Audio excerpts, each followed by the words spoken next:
Pernah nggak sih kamu lihat tingkah laku hewan terus mikir, kok aneh banget ya? Alam itu penuh dengan hal-hal yang kelihatannya membingungkan. Tapi sering banget di baliknya itu ada strategi yang super jenius buat bertahan hidup. Oke, kita mulai dari salah satu yang paling aneh. Tumpukan ular raksasa. Kita mulai dari sebuah misteri ya. Sekilas ini kelihatannya kayak, ya ampun, tumpukan ular garter jantan yang lagi berebut buat kawin. Pemandangan yang biasa banget di awal musim semi. Tapi, apa benar cuma itu yang terjadi? Jawabannya ternyata jauh lebih menarik dan lebih penting buat kelangsungan hidup mereka.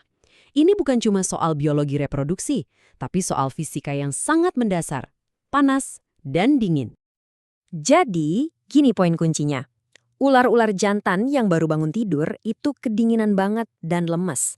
Sementara si betina ukurannya lebih besar, keluar duluan dan udah sempat berjemur, jadi badannya hangat. Nah, dengan ngerubungin si betina, para jantan ini secara harfiah nyolong panas tubuh betina buat ngangetin diri mereka sendiri. Biar metabolismenya aktif lagi. Ini strategi pemanasan komunal yang brilian banget kan? Dan ternyata, ular garter itu nggak sendirian. Di seluruh dunia hewan, banyak banget makhluk hidup yang udah nemuin cara-cara luar biasa buat ngejaga suhu tubuh mereka tetap stabil. Coba deh perhatiin, perilaku yang satu ini mungkin sering kita lihat. Burung berdiri pakai satu kaki. Dengan nyelipin satu kakinya ke bulu mereka yang hangat, mereka itu motong setengah jumlah panas yang kebuang lewat kaki mereka yang nggak berbulu. Solusi yang simple, tapi efisien banget. Nah, di sisi lain, kita punya tukan. Paruhnya yang gede dan warna-warni itu bukan cuma buat gaya-gayaan loh. Itu sebenarnya kayak sistem AC pribadi. Pas dia kepanasan, tukan bakal mompa darah ke paruhnya, di mana permukaan yang luas itu bikin panas bisa dilepasin dengan cepat ke udara. Keren ya? Dan daftarnya tuh makin lama makin aneh. Ada lebah yang memasak musuh mereka hidup-hidup. Ada burung bangkai yang pakai kotorannya sendiri buat pendingin. Ada juga toke yang pelukan biar anget. Semua ini nunjukin satu hal, betapa pentingnya regulasi suhu buat bertahan hidup. Oke, jadi kita udah lihat apa yang hewan-hewan ini lakuin. Sekarang ayo kita bedah gimana cara tubuh mereka tahu kapan harus ngelakuin itu. Apa sih mekanisme internal yang ngendaliin semua perilaku cerdas ini? Jawabannya ada di sebuah konsep fundamental yang namanya homeostatis. Ini salah satu ide paling penting dalam biologi. Intinya, tubuh kita itu terus-menerus bekerja buat ngejaga keseimbangan internal yang stabil, nggak peduli apapun yang terjadi di luar. Analogi paling gampang buat ngebayangin homeostasis itu ya termostat di rumah kamu. Kamu atur suhu yang pas dan termostat bakal nyalain pemanas atau pendingin buat ngejaga suhu di sekitar angka itu. Nah, tubuh kita juga ngelakuin hal yang sama. Prosesnya sebenarnya cukup sederhana. Ada nilai ideal atau set point buat suhu tubuh, tekanan darah, gula darah, dan lain-lain. Kalau kamu menyimpang dari titik itu, misalnya kamu mulai kedinginan, tubuhmu bakal langsung bereaksi dengan cara menggigil buat menghasilkan panas. Ini adalah sistem yang reaktif, yang dirancang untuk benerin masalah setelah terjadi. Tapi, homeostasis itu baru setengah dari cerita. Sistem yang reaktif ini emang bagus sih, tapi bukannya bakal lebih hebat lagi kalau tubuh kita bisa mengantisipasi perubahan bahkan sebelum itu terjadi. Nah, pertanyaan inilah yang membawa kita ke level pemahaman berikutnya. Gimana kalau tubuh kita dan tubuh hewan mengatur dirinya sendiri dengan cara yang lebih canggih? Gimana kalau termostat di tubuh kita itu nggak cuma reaktif, tapi juga prediktif? Disinilah konsep allostatesis masuk. Istilah ini artinya berdiri secara variabel, yang intinya tubuh kita itu nggak cuma ngejaga satu set point yang kaku, tapi secara aktif menyesuaikan set point itu buat persiapan menghadapi kebutuhan di masa depan. Nah, ini dia perbedaan kuncinya. Homeostasis itu tentang stabilitas lewat reaksi. Kalau allostasis itu stabilitas lewat antisipasi, jauh lebih cerdas dan proaktif kan? Perbandingan ini ngejelasin perbedaannya dengan pas banget. Homeostatis itu kayak termostat lama di rumahmu. Dia baru bereaksi kalau ruangan udah terlanjur dingin. Nah, allostatis itu lebih kayak smart thermostat zaman sekarang yang udah belajar jadwalmu dan mulai menanasin rumah sebelum kamu bangun di pagi yang dingin. Contoh yang sempurna itu terjadi setiap malam pas kita tidur. Jauh sebelum alarm bunyi, tubuh kita itu udah mulai siap-siap buat beraktivitas. Tekanan darah naik, detak jantung meningkat, semua buat mengantisipasi energi yang bakal kita butuhin pas bangun nanti. Nah, itulah allostasis yang lagi bekerja. Oke, jadi kita punya homeostasis dan alostasis, sistem reaktif dan sistem prediktif. Terus, kenapa sih kita perlu paham bedanya? Kenapa ini penting bukan cuma buat ahli biologi, tapi juga buat kamu? Soalnya sistem regulasi ini meskipun luar biasa canggih, bisa aja gagal fungsi. Dan waktu mereka mulai error, dampaknya ke kesehatan kita bisa signifikan banget.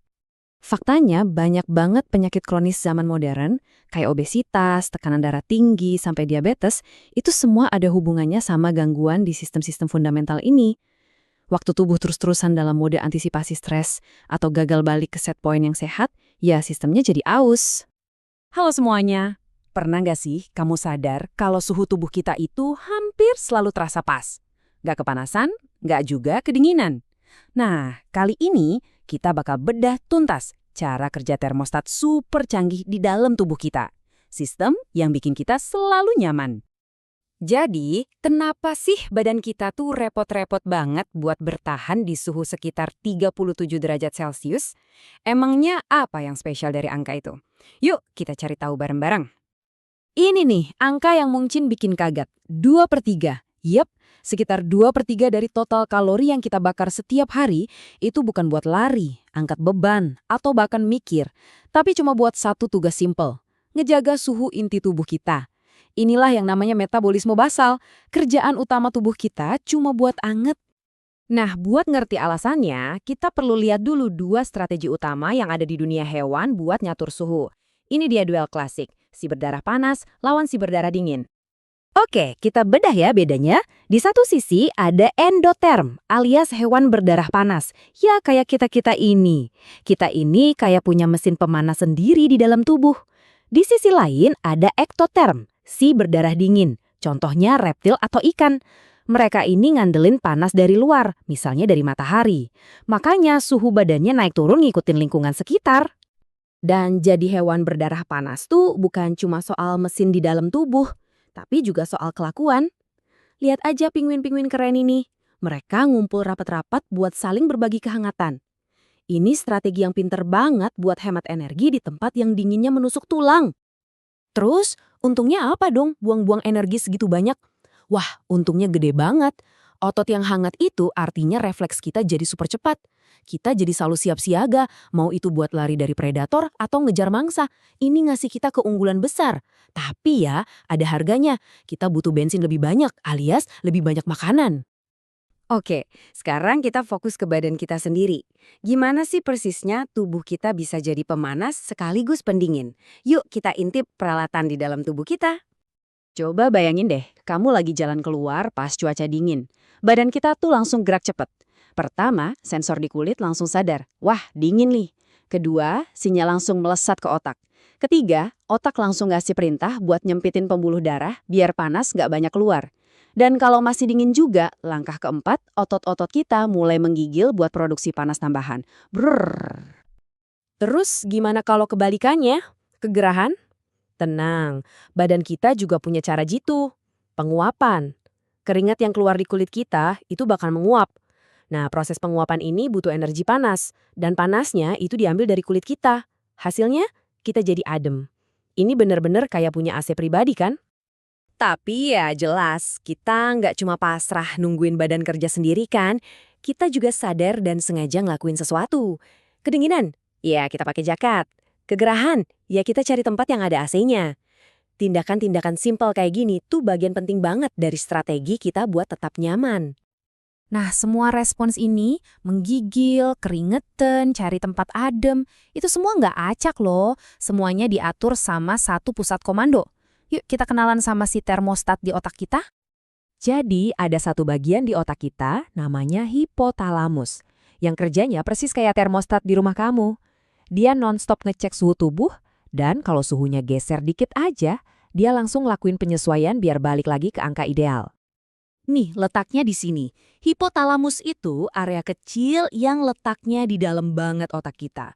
Walaupun ukurannya kecil, jangan salah, dia ini pusat komando buat banyak fungsi vital. Dan ngatur suhu itu salah satu tugas utamanya. Kalau mau lebih spesifik lagi, di dalam hipotalamus itu ada area yang namanya POA/AH. Anggap aja ini ruang sensor utama dari termostat kita. Semua data suhu dari seluruh penjuru tubuh, semuanya ngumpul dan diolah di sini. Dan sistemnya ini canggih banget. Si POAH ini nggak cuma dapat info suhu dari kulit doang, tapi dia juga dengerin masukan dari sistem imun kita. Semua info ini digabungin buat ngambil keputusan. Oke, kita perlu naikin suhu, ayo menggigil, atau waduh kepanasan, keluarin keringat sekarang. Ngomongin soal sistem imun, ini nyambung banget ke satu contoh keren gimana termostat kita bisa dihack. Yap, demam. Pernah mikir nggak, kenapa sih kita demam waktu lagi sakit? Nah, pertanyaannya, demam itu sebenarnya bug atau fitur? Maksudnya, ini tuh kesalahan sistem atau justru sesuatu yang sengaja dibikin sama badan kita buat tujuan tertentu? Jawabannya, demam itu adalah fitur.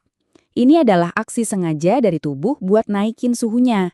Jadi termostat kamu tuh nggak rusak, malah sebaliknya, hipotalamus sengaja nyetel suhunya jadi lebih tinggi buat ngelawan infeksi. Gini cara kerjanya. Waktu ada infeksi, sistem imun kita ngeluarin semacam sinyal kimiawi yang bilang ke otak, "Woi, naikin suhu, ada penyusup." Makanya di awal demam kita sering rasa kedinginan dan menggigil. Itu karena badan kita lagi kerja keras buat mencapai target suhu baru yang lebih tinggi itu. Dan naikin suhu ini ada tujuannya loh. Suhu yang lagi panas itu bikin virus dan bakteri jadi nggak betah hidup. Plus, demam justru bikin sistem imun kita kerjanya makin ngebut dan makin galak ngelawan infeksi. Jadi ini adalah strategi pertahanan yang cerdas. Tapi ya, semua ada batasnya. Demam di kisaran 39 derajat Celcius itu masih bisa dibilang bermanfaat. Tapi kalau udah nyentuh 41 derajat atau lebih, wah, itu bisa jadi bahaya. Jadi, demam itu senjata yang ampuh, tapi harus tetap diawasin. Halo semua, balik lagi nih. Kita semua tahu kan rasanya haus itu gimana? Tentu aja tahu, sensasi yang udah akrab banget. Tapi, pernah nggak sih kita berhenti sejenak dan mikir, apa ya yang sebenarnya terjadi di dalam tubuh kita pas rasa haus itu muncul? Nah, hari ini kita bakal bongkar sains di balik sinyal universal yang satu ini. Oke, kita mulai dari fakta dasarnya dulu ya. Sekitar 70% dari tubuh mamalia, termasuk kita manusia, itu isinya air. Air ini penting banget buat hampir semua fungsi tubuh. Kita bisa loh bertahan hidup berminggu-minggu tanpa makanan, tapi tanpa air cuma beberapa hari. Jadi ini bukan sekedar angka, ini tuh ya dasar dari kehidupan kita. Nah, ini nih pertanyaan kuncinya. Pas cadangan air di tubuh kita mulai menipis, tubuh kita tuh nggak diam aja, nggak pasrah gitu aja. Justru sebaliknya, tubuh kita punya sistem alarm yang super canggih dan rumit yang dirancang khusus buat maksa kita bertindak. Dan sistem alarm itulah yang kita kenal sebagai rasa haus. Dan disinilah ceritanya jadi makin seru. Kebanyakan dari kita kan mikir, ya haus itu satu rasa aja. Tapi gimana kalau ternyata tubuh kita itu punya dua jenis alarm haus yang berbeda, yang dipicu oleh masalah yang sama sekali beda. Yuk kita gali lebih dalam. Coba bayangin deh, di satu sisi ada rasa haus yang muncul abis kita makan keripik kentang sebungkus, yang asin banget itu. Terus, di sisi lain, ada rasa haus yang kita rasain setelah keringetan parah atau pas lagi sakit. Ini bukan sensasi yang sama loh, karena tubuh kita lagi mencoba menyelesaikan dua masalah yang berbeda. Nah, memahami perbedaannya itu kuncinya. Yuk, kita bedah kasus yang pertama yang mungkin paling sering kita alamin, rasa haus yang dipicu sama garam. Nah, secara ilmiah ini dikenal sebagai haus osmotik.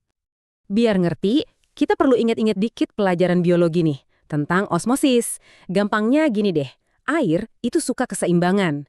Dia akan selalu bergerak ke tempat yang konsentrasi zat terlarutnya, kayak garam gitu, lebih tinggi buat mencoba menyeimbangkan keadaan. Coba deh bayangin, sel-sel di tubuh kita itu kayak balon-balon air kecil. Kalau kondisinya normal, pas kita cukup minum, konsentrasi air dan zat terlarut di dalam dan di luar sel itu pas, seimbang. Semuanya harmonis, semuanya ideal. Nah, sekarang, apa yang terjadi pas kita makan sesuatu yang asin? Garam itu kan masuk ke cairan di luar sel kita, dan tiba-tiba bikin area di luar sel jadi jauh lebih asin daripada di dalamnya. Ingat osmosis tadi? Air langsung kabur dari dalam sel keluar, buat nyimbangin lagi. Akibatnya, sel-sel kita jadi, ya, mengerut. Tapi jangan salah, sel yang mengerut ini nggak bakal dibiarin gitu aja. Tubuh kita punya sistem pengawasan yang canggih banget, yang berpusat di otak, yang non-stop mantau keseimbangan cairan yang rapuh ini. Lebih spesifik lagi, ada dua area kecil di otak, Namanya OVLT dan organ subfornical. Nah, area ini tuh spesial. Posisinya ada di tempat di mana pelindung otak atau sawar darah otak agak lemah. Ini memungkinkan mereka buat nyicipin darah kita secara efektif dan mendeteksi perubahan sekecil apapun dalam konsentrasi zat terlarut dan dehidrasi sel. Mereka inilah penjaga gerbang hidrasi kita. Dan intinya gini, ini tuh bukan cuma sel-sel di ujung jari kaki kita yang ngerasain. Justru sel-sel di dalam pusat deteksi otak ini sendiri yang mengalami dehidrasi. Nah, respons langsung mereka yaitu menyalakan alarm yang kita kenal sebagai rasa haus. Oke, pemicu garam udah beres ya. Sekarang kita pindah ke kasus kedua. Jenis haus yang beda banget. Namanya haus hipovolemik. Kalau yang ini bukan soal keseimbangan garam, tapi soal volume cairan tubuh kita secara keseluruhan. Coba deh ingat-ingat situasi di mana kita kehilangan banyak cairan. Dan bukan cuma air loh, tapi juga garam dan zat terlarut lainnya. Misalnya pas keringetan hebat habis olahraga, kehilangan darah karena cedera, atau bahkan pas lagi diare parah. Semua ini bisa memicu haus hipovolemik. Jadi, poin krusialnya di sini beda ya.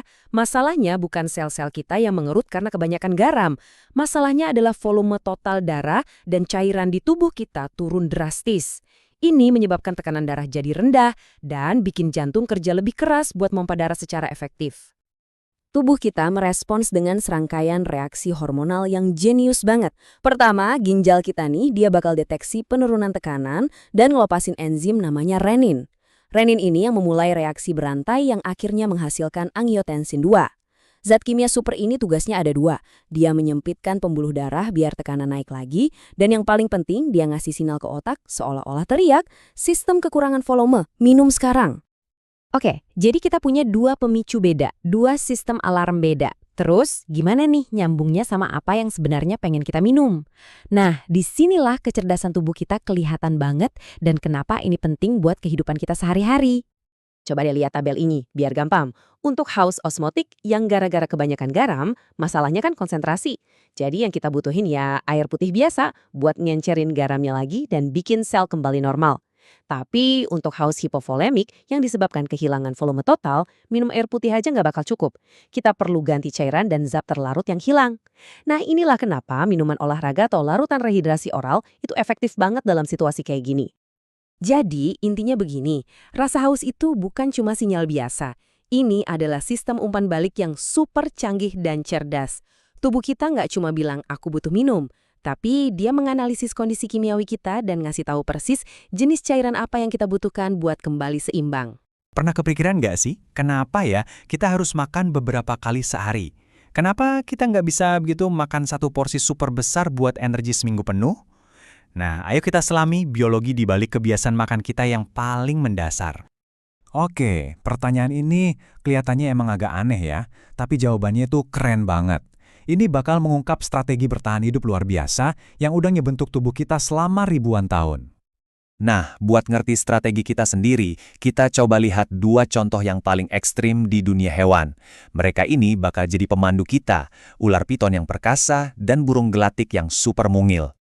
Di satu sisi, kita punya predator super keren ini yang rahangnya bisa lepas buat nelan mangsa yang ukurannya lebih besar dari kepalanya sendiri.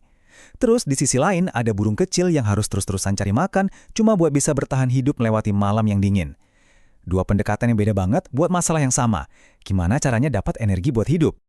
Jadi si ular piton ini strateginya kita sebut aja makan sekaligus lalu puasa. Sekali makan gede banget, terus ya udah santai istirahat dan mencerna makanan untuk waktu yang lama banget. Sebaliknya, si burung gelatik ini contoh sempurna dari strategi makan seperlunya. Dia harus terus-terusan isi bahan bakar buat memenuhi kebutuhan energinya yang super tinggi. Ini gila loh, bayangin, sekali makan itu bisa lebih dari separuh berat badannya sendiri. Ini benar-benar pesta makan yang ekstrim, yang bikin si piton bisa santai nggak makan lagi selama berminggu-minggu, bahkan berbulan-bulan.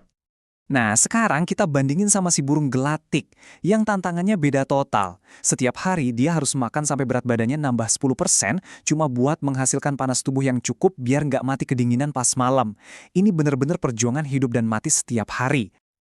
Oke, setelah kita lihat 2 ekstrem tadi, pertanyaan selanjutnya udah jelas dong. Kita, manusia, ada di mana nih posisinya di antara 2 strategi ini? Yuk kita cari tahu. Coba deh, pikirin sebentar. Apakah kita ini didesain buat makan besar sekali-sekali terus puasa lama, atau buat asupan energi yang lagi kecil tapi rutin? Jawabannya mungkin bahkan bikin kaget. Secara biologis, kita itu jauh lebih mirip sama si burung gelatik daripada ular piton. Kita ini makhluk makan seperlunya. Loh, kok bisa? Simpelnya gini, sistem pencernaan kita itu relatif kecil kalau dibandingin sama ukuran tubuh kita. Kita nggak punya gudang internal buat nyimpen makanan dalam jumlah besar. Kita butuh pasokan bahan bakar yang stabil dan konsisten buat ngejaga mesin metabolisme kita tetap nyala, terutama buat otak kita yang boros energi banget. Tapi cerita tentang manusia nggak sesederhana itu. Kita ini makhluk yang super adaptif. Contoh paling kerennya itu soal susu. Kemampuan orang dewasa buat mencerna susu, atau yang namanya toleransi laktosa, itu sebenarnya evolusi yang relatif baru loh. Dan ini muncul di beberapa populasi berbeda yang mulai beternak sapi. Ini bukti nyata banget gimana biologi kita bisa beradaptasi sama budaya dan lingkungan. Nah, karena kita udah paham dasar-dasar strategi makan kita, sekarang seru nih buat ngebongkar beberapa mitos makanan yang sering kita dengar. Kita mulai dari yang paling legendaris ya.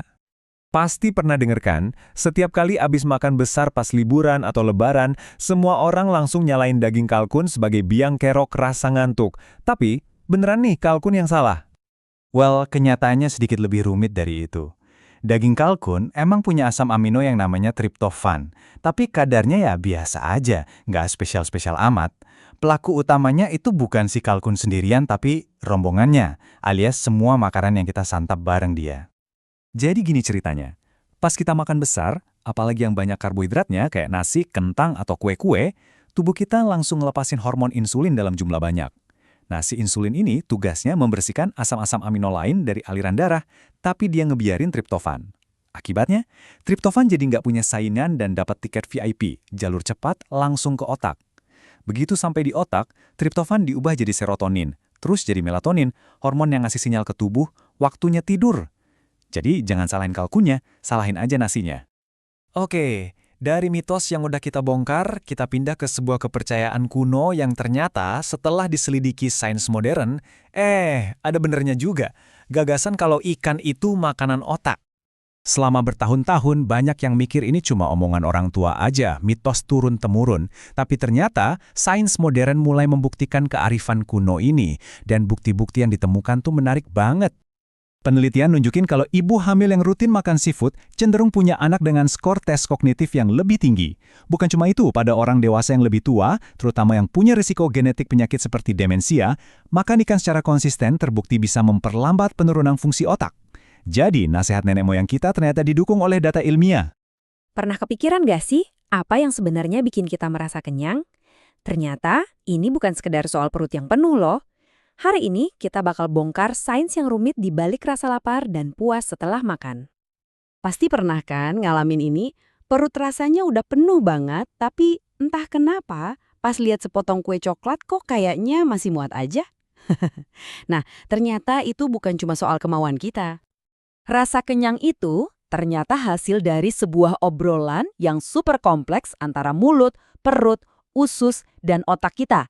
Jadi yuk, kita ngintip ke dalam tubuh buat memahami setiap sinyal dalam percakapan penting ini. Oke, kita mulai perjalanannya dari titik start, mulut kita.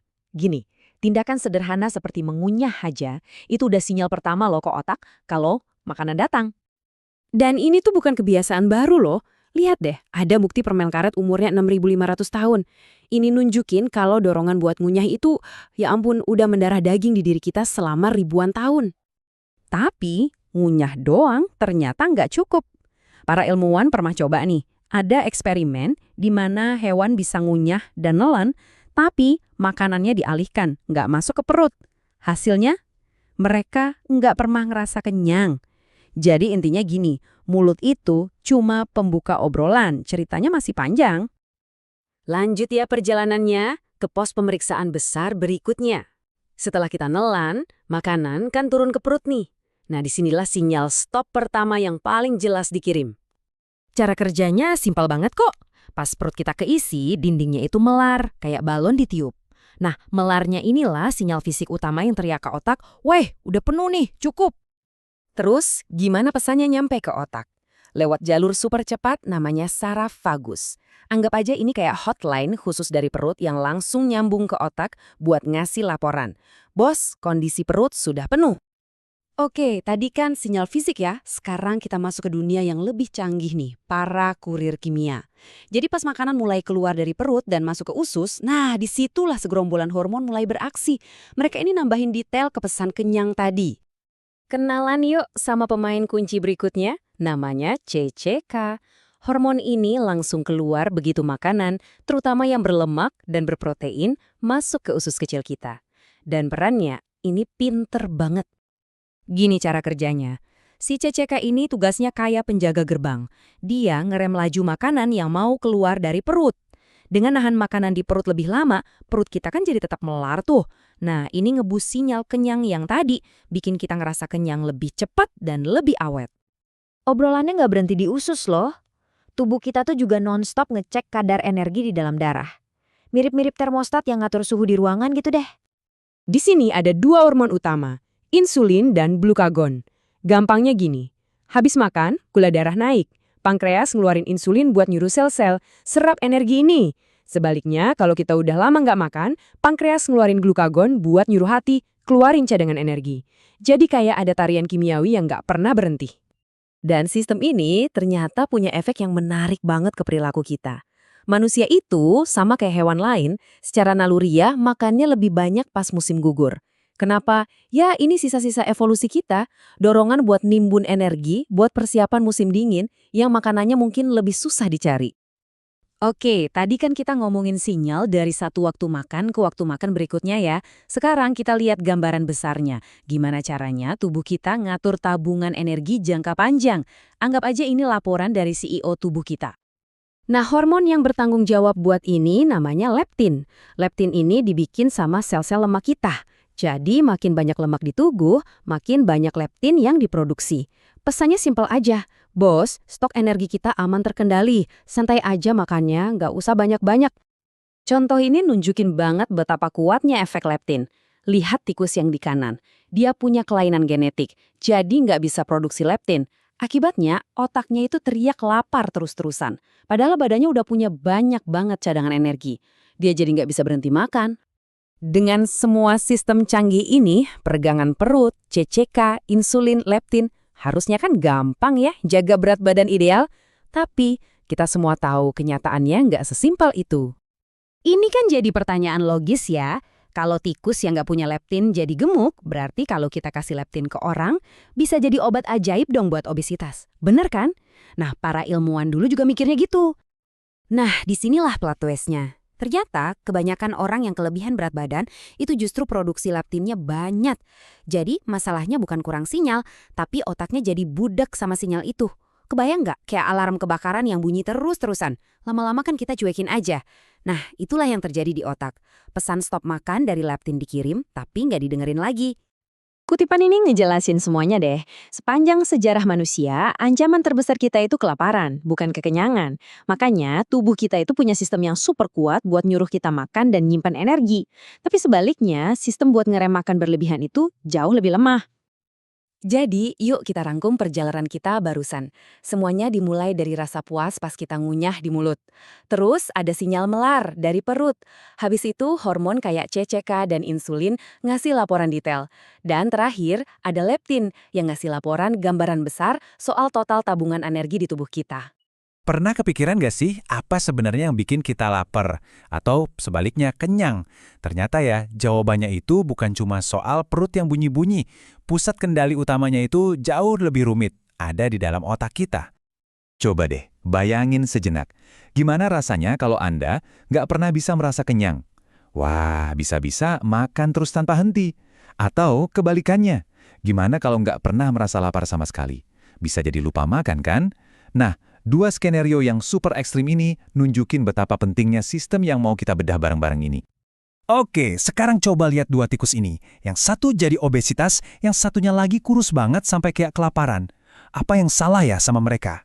Ini bukan soal niat atau kemauan loh. Ini terjadi karena ada saklar kecil di otak mereka yang bisa dibilang rusak. Nah, misteri inilah yang bakal kita bongkar sama-sama. Oke, jadi kita mulai dari sini ya. Dari kisah dua tikus tadi, kondisi mereka yang beda banget ini bakal jadi peta kita buat menjelajahi sains di balik rasa lapar dan kenyang. Jadi, semua ini itu akarnya ada di satu wilayah kecil tapi super kuat di otak kita, namanya hipotalamus. Anggap aja ini semacam pusat komando untuk banyak fungsi dasar tubuh kita, termasuk, ya jelas, soal makan. Tapi, tunggu dulu. Sebelum otak bisa ngasih perintah, dia kan butuh informasi dulu ya. Otak harus tahu kapan perut kita kosong, atau kapan cadangan energi kita udah penuh. Nah, disinilah para kurir kimiawi dari tubuh kita mulai bekerja. Biar gampang, kita pakai perumpamaan aja. Bayangin grelin itu kayak SMS atau chat dari perut kita yang isinya, "Woi, di sini kosong, ayo makan." Nah, di sisi lain ada leptin dari sel lemak dan insulin dari pankreas. Mereka ini ngirim semacam email resmi yang bunyinya, "Lapor, cadangan energi sudah aman, silakan berhenti makan." Oke, jadi semua pesan ini, baik itu chat lapar yang buru-buru tadi, maupun email kenyang yang lebih sopan, semuanya itu tujuannya satu. Mereka semuanya nyampe di ruang kontrol utama di hipotalamus, yang namanya nukleus arcuata. Nah, lihat diagram ini. Kelihatannya emang ribet banget ya, kayak kabel semrawut. Tapi tenang, tenang. Anggap aja ini papan sirkuitnya otak kita. Yuk, kita bedah pelan-pelan satu persatu, biar kita ngerti gimana sinyal makan dan berhenti ini diproses. Jadi, cara kerjanya gini. Waktu si grelin, sinyal lapar itu, datang, dia langsung menyalakan sekelompok neuron yang kita sebut aja neuron lapar. Sebaliknya, pas leptin dan insulin, si sinyal kenyang yang datang, mereka justru ngaktifin neuron kenyang. Jadi ini tuh kayak ada dua kubu yang terus-terusan tarik-menarik. Lalu, apa yang terjadi kalau neuron lapar yang menang? Nah, mereka ini langsung kirim pesan ke stasiun berikutnya. Anggap aja stasiun ini kayak tombol go raksasa buat makan. Area ini namanya hipotalamus lateral atau disingkat LH. Nah, inilah pusatnya yang bikin kita pengen cari makan dan, ya, makan. Kalau area ini sampai rusak, seperti yang terjadi sama salah satu tikus kita tadi, dorongan buat makan itu bisa lenyap sama sekali, bener-bener hilang. Dan ya inilah yang kejadian sama si tikus kurus tadi. Kerusakan di sinyal GO-nya, di LH-nya, itu menyebabkan kondisi yang namanya afagia. Intinya dia menolak buat makan. Sampai-sampai tikus itu harus dipaksa makan loh biar bisa bertahan hidup. Baru deh setelah itu dia pelan-pelan mau makan lagi. Jadi poin pentingnya tuh gini. Si LH ini nggak cuma bikin kita kepengen makan, dia juga bikin makanan jadi terasa jauh lebih enak dan sekaligus nyiapin tubuh kita buat nerima makanan itu dengan ngatur insulin. Wah, ini benar-benar mesin pendorong yang super kuat kan? Oke, sekarang kita pindah ke sisi seberangnya. Gimana ceritanya kalau giliran neuron kenyang yang menang dan ngirim pesan? Nah, mereka ini tugasnya adalah mengaktifkan semacam rem darurat di otak kita. Pusat stop ini namanya hipotalamus ventromedial atau VMH. Tugas dia simple, ngasih tahu kita kapan waktunya buat naruh sendok dan garpu. Kalau sampai VMH ini rusak, wah, itu sama aja kayak kita lagi nyetir mobil tapi remnya blong.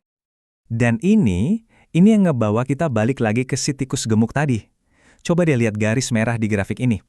Begitu VMH-nya dirusak, berat badannya langsung meroket, jauh di atas tikus normal.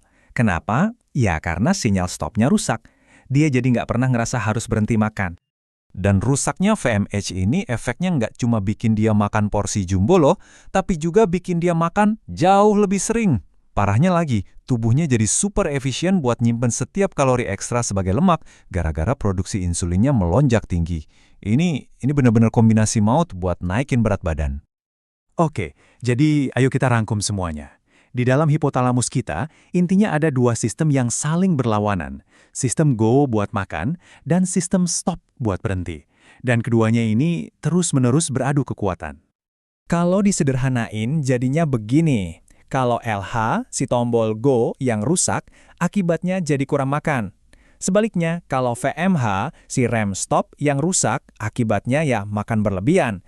Bener-bener kayak dua sisi dari koin yang sama kan? Dan ingat ya, ini semua bukan cuma soal tikus di laboratorium.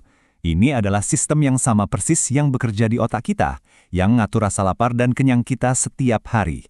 Jadi, setiap kali Anda mikir, nambah lagi nggak ya? Atau, udah cukup. Sebenarnya di dalam kepala Anda itu lagi ada pertarungan kecil antara sinyal GO dan STOP ini. Kita semua pasti pernah dengar nasihat itu kan? Kalau mau berat badannya turun, tekadnya harus kuat dong. Tapi gimana kalau ternyata tubuh kita itu punya rencananya sendiri yang sama sekali nggak kita sadari? Yuk kita bedah apa yang sebetulnya terjadi di balik layar menurut sains. Oke, ini dia pertanyaan utamanya. Sumber dari begitu banyak frustrasi dan salah paham. Apakah berat badan itu murni soal pertarungan antara kemauan kita melawan sepotong kue? Atau jangan-jangan ada kekuatan biologis lain yang nggak kelihatan yang justru memegang kendali? Makan lebih sedikit, bergerak lebih banyak. Kedengarannya simpel dan masuk akal banget, seolah-olah semua kendali ada di tangan kita, ya kan? Tapi kalau emang sesederhana itu, kenapa ya kok ini jadi perjuangan seumur hidup buat banyak orang? Ternyata nasihat ini melewatkan bagian paling penting dari ceritanya. Nah, sekarang kita masuk ke bagian pertama, sinyal-sinyal tersembunyi. Kita bakal coba ngintip ke dalam mesin biologis kita, tempat di mana keputusan tentang lapar dan kenyang itu dibuat, jauh sebelum kita sadar. Poin kuncinya tuh ini, tubuh kita itu punya semacam termostat energi internal. Sistem yang canggih ini, namanya mekanisme homeostatik, terus-terusan kerja buat jaga keseimbangan. Masalahnya, di dunia modern yang serba ada makanan olahan ini, termostatnya seringkali jadi error. Dan yang memimpin sistem ini adalah sebuah orkestra hormon. Ada insulin yang tugasnya ngatur gula darah, ada leptin yang bisikin ke otak, udah cukup berhenti makan. Terus ada grelin, si monster lapar yang teriak-teriak, makan sekarang. Dan CCK yang ngasih rasa puas. Ini bukan sekedar perasaan loh, ini adalah perintah kimiawi yang kuat banget dari tubuh Anda. Kutipan ini benar-benar ngejelasin semuanya deh. Otak kita itu masih jalan pakai software dari zaman purwa, pas makanan masih susah dicari. Jadi, pas kita lihat donat atau burger, makanan padat kalori yang melimpah, naluri bertahan hidup kita langsung teriak, makan, simpan energi selagi bisa. Ini adalah program biologis, bukan kelemahan moral. Sekarang kita gali lebih dalam lagi. Kalau hormon itu ibarat pesan harian yang diterima tubuh, genetika itu adalah cetak biru dasarnya. DNA kita yang nentuin aturan mainnya. Gimana tubuh kita bakal merespons setiap makanan yang kita santap. Siap-siap ya, angka ini mungkin bakal mengubah cara pandang Anda. 70%. Studi nunjukin kalau 70% perbedaan berat badan antar individu itu ditentukan oleh genetika. Itu angka yang besar banget, artinya DNA memainkan peran yang jauh lebih besar dari yang kita kira selama ini. Dan ini bukan cuma soal satu gen gemuk aja ya, pengaruh genetik itu ada beberapa macam. Ada yang sindromik, yang berkaitan sama kondisi medis lain. Ada monogenik, di mana satu gen yang rusak jadi biang keladinya, tapi ini jarang banget. Dan yang paling umum adalah poligenik, di mana ini tuh kayak lotre genetik, ratusan gen yang berbeda masing-masing nyumbang sedikit pengaruh, yang secara kolektif nentuin kecenderungan berat badan Anda. Coba kita lihat kasus suku Indian Pima. Selama berabad-abad, gen hemat mereka itu anugerah, bantu mereka bertahan hidup di padang pasir yang keras dengan menyimpan setiap kalori. Tapi kemudian, lingkungan mereka berubah drastis. Dengan adanya makanan olahan modern gen yang sama, yang dulu jadi penyelamat, sekarang malah memicu salah satu tingkat obesitas tertinggi di dunia. Gennya tetap sama, yang berubah itu makanannya. Terus, apa yang terjadi kalau sistem biologi dan genetika ini benar-benar rusak parah? Nah, kita masuk ke ranah gangguan makan. Dan ini penting banget buat digarisbawahi. Ini bukan pilihan gaya hidup. Ini adalah penyakit neuropsikologis yang kompleks dan serius. Bulimia nervosa itu seperti penjara dalam siklus yang brutal. Ini bukan soal kurang disiplin. Ini adalah dorongan biologis yang nggak terkendali buat makan berlebihan, yang kemudian diikuti gelombang rasa bersalah yang luar biasa, dan upaya putus asa buat membatalkan apa yang udah terjadi. Angka-angka ini nunjukin kalau ini adalah perjuangan nyata bagi banyak orang. Eksperimen ini nunjukin betapa kuatnya dasar biologis dari perilaku ini. Tikus yang sengaja dibuat lapar, lalu dikasih gula, menunjukkan perilaku yang mirip banget sama kecanduan. Otak mereka kebanjiran dopamin, zat kimia hadiah, dengan cara yang sama persis seperti saat merespons narkoba. Ini bukan lagi soal lapar, ini soal sirkuit reward di otak yang dibajak. Di ujung spektrum yang lain, ada anoreksia nervosa. Dan kita harus super jelas soal ini. Ini bukan diet yang kebablasan. Ini adalah gangguan mental yang mematikan. Faktanya punya tingkat kematian tertinggi dari semua penyakit mental yang didorong oleh penolakan kuat untuk mempertahankan berat badan yang sehat. Sekali lagi, sains menunjukkan kalau ini lebih dari sekedar masalah psikologis. Penderita anoreksia sering banget punya dorongan kompulsif buat terus bergerak. Hasil pindaian otak mengungkapkan kalau sistem dopamin mereka, sistem hadiah itu, bekerja secara berbeda. Ini memperkuat gagasan bahwa anoreksia itu berakar pada kimia otak, bukan sekedar pilihan sadar. Oke, kita sudah lihat betapa rumitnya biologi dan genetika soal berat badan. Jadi solusinya apa dong? Di bagian terakhir ini, kita akan beralih dari masalah ke pendekatan yang lebih cerdas dan tentunya didukung oleh sains. Jadi, ini dia kesimpulannya. Menyalahkan semuanya pada kurangnya tekad, itu bukan cuma nggak adil, tapi juga nggak efektif. Kita harus berhenti melawan biologi kita dan mulai bekerja sama dengannya, dengan memahami betapa kompleksnya tubuh manusia. Jadi, strategi yang lebih cerdas itu kayak gimana? Ini soal pendekatan yang berkelanjutan. Fokus pada perubahan kecil dalam pola makan, bukan diet ekstrim. Lakukan olahraga yang konsisten, misalnya jalan cepat. Waspadai musuh dalam selimut seperti minuman manis, dan untuk kasus obesitas yang parah, penting untuk diingat bahwa ada opsi medis yang sah, seperti obat-obatan atau operasi yang bisa bantu meriset sistem biologis tubuh yang sudah rusak.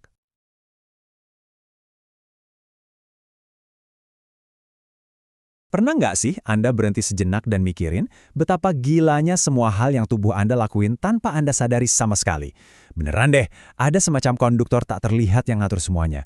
Nah, buat ngebongkar rahasia ini, kita bakal mulai dari tempat yang mungkin nggak Anda duga, dunia hewan, dan beberapa kebiasaan mereka yang super aneh. Oke, kita mulai dengan teka-teki pertama. Anda pasti pernah lihat kan burung camar berdiri dengan satu kaki kayak gini? Kelihatannya aneh banget ya, agak nggak seimbang gitu. Tapi, Anda harus tahu, di dunia hewan hampir nggak ada yang namanya kebetulan. Semua ada alasannya. Jadi, kira-kira apa nih rahasianya? Lanjut ya, teka-teki kedua, burung tukan. Paruhnya itu loh gede banget dan warna-warni, ikonik deh pokoknya. Tapi pertanyaannya, apa paruh segede itu cuma buat gaya-gayaan aja? Kayaknya nggak mungkin ya. Alam itu kan efisien banget. Pasti ada fungsi rahasia di balik paruh super besar ini. Dan ternyata, ini baru permulaan. Daftarnya masih panjang loh. Ada burung nasar yang, ini agak jorok sih, buang air besar di kakinya sendiri. Atau ular garter yang pura-pura jadi betina. Kedengarannya kan aneh semua dan nggak ada hubungannya satu sama lain ya.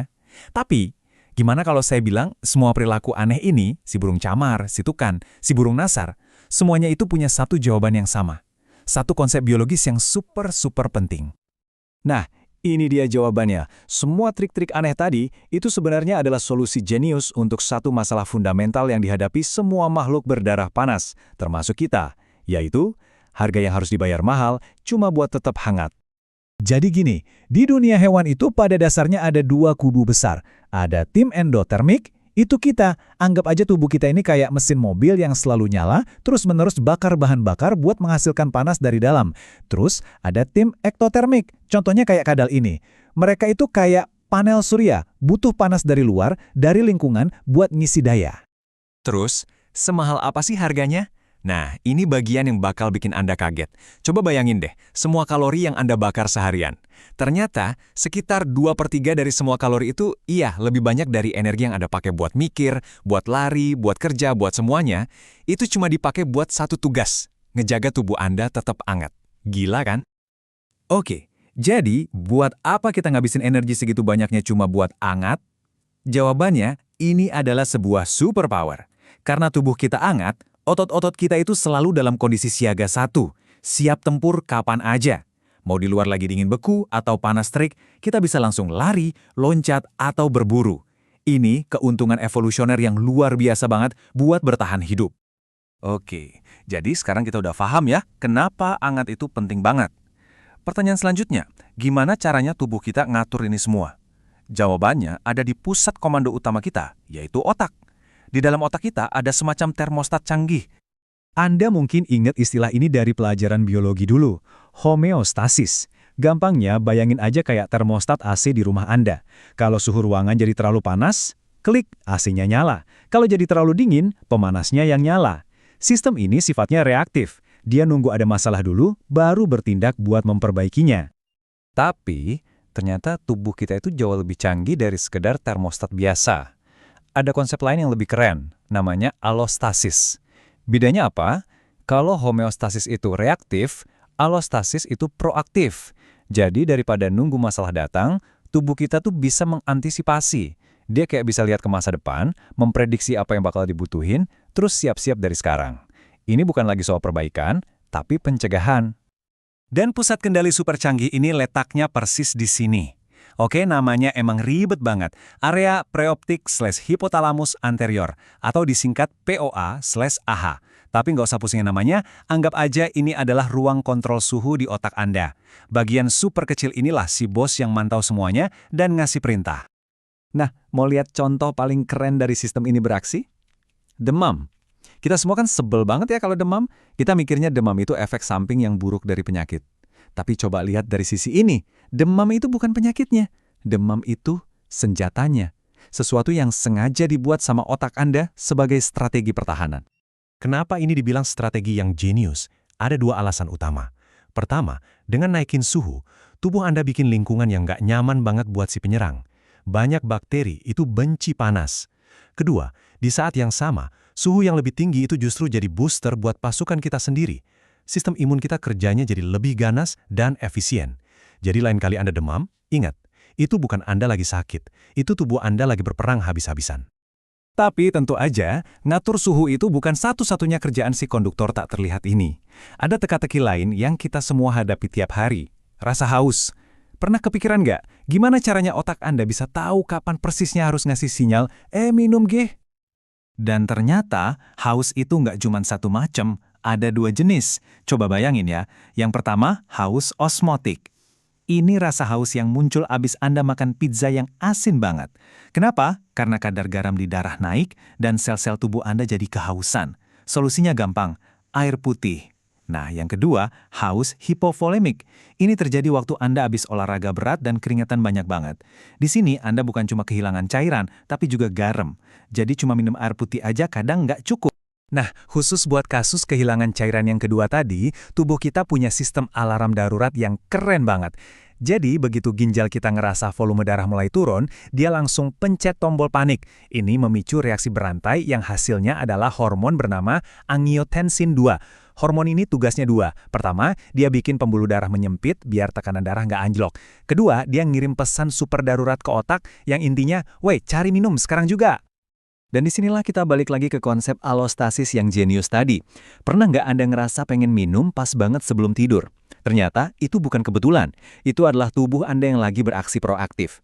Dia udah tahu kalau Anda bakal puasa minum selama katakanlah 8 jam ke depan pas tidur. Jadi dia ngasih sinyal buat stok cairan dulu. Cerdas banget kan? Jadi, kalau kita coba lihat dari gambaran besarnya, ini luar biasa banget.